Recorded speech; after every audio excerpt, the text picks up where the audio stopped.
ప్రక్షాళన అంటే అడ్డదిడ్డంగా మాట్లాడుతున్నారు. ఆక్రమణలు తొలగిస్తామంటే అడ్డుకుంటామంటున్నారు. అభివృద్ధి చేస్తామంటే ఆగమైపోతున్నారు.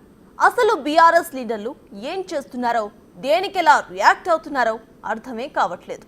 వాళ్లకు ప్రకృతిపైన, సహజ వనరులపైన అసలు ప్రేమ ఉందా? వాళ్లకున్న ప్రేమతో మేం చూపిస్తాం. పొద్దున లేస్తే చాలు చెరువుల్లో జెండా ఎత్తుకుంటున్న గులాబీ లీడర్స్ వనపర్తిలో ఓ చెరువుని మాయం చేసేశారు. అది కూడా చాలా పద్ధతిగా, ప్రశాంతంగా మాయం చేసేశారు. చూడండి, మీకే అర్థమవుతుంది. ప్రకృతి అంటే పట్టింపు లేదు, సహజ వనరులంటే ప్రేమ లేదు, అసలు చెరువులంటే లెక్కే లేదు. ఇవన్నీ కాదు, అసలు చెరువునే మాయం చేయటమేంటి బాసు? అది బీఆర్ఎస్ ఏవైనా మారుస్తుంది, ఎలాగోలా ఏ మారుస్తుంది. వనపర్తిలోనూ జరిగిందిదే.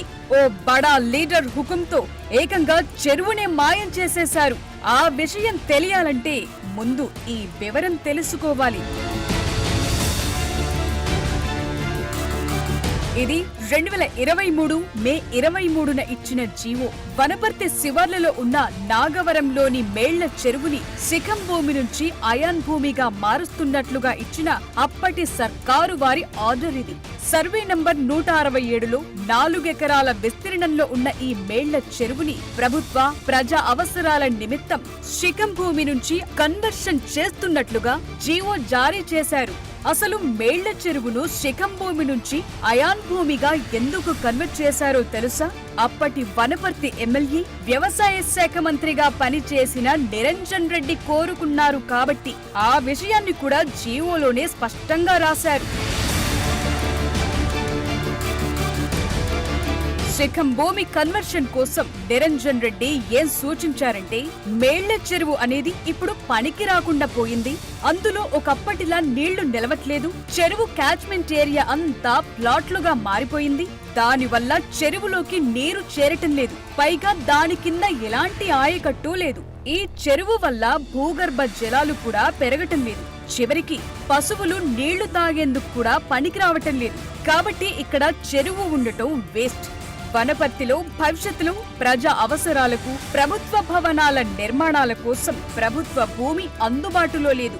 అందుకని ఈ 4 ఎకరాల చెరువు భూమిని అయాన్ భూమిగా మార్చేస్తే అక్కడ కావాల్సింది కట్టేసుకోవచ్చు.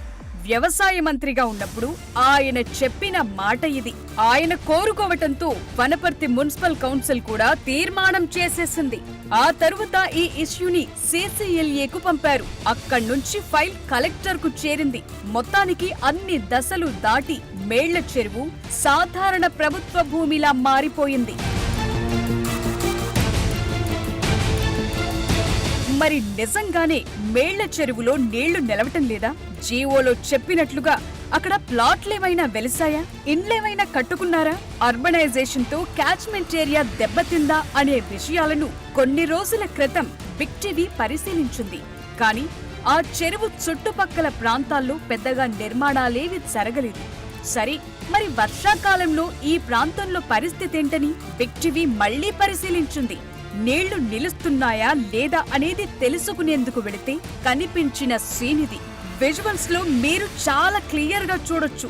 నీళ్లే లేవు, ఎప్పటికీ రావు అంటూ ల్యాండ్ ని కన్వర్ట్ చేస్తూ జీవో ఇచ్చిన ప్రాంతంలో మేళ్ల చెరువు సజీవంగానే ఉంది, నీటితో కళకళలాడుతోంది. దేశానికి 4 ఎకరాల విస్తీర్ణంలో ఉన్న మేళ్ల చెరువు వనపర్తి టౌన్ కు ఎంట్రన్స్ లో ఉంది.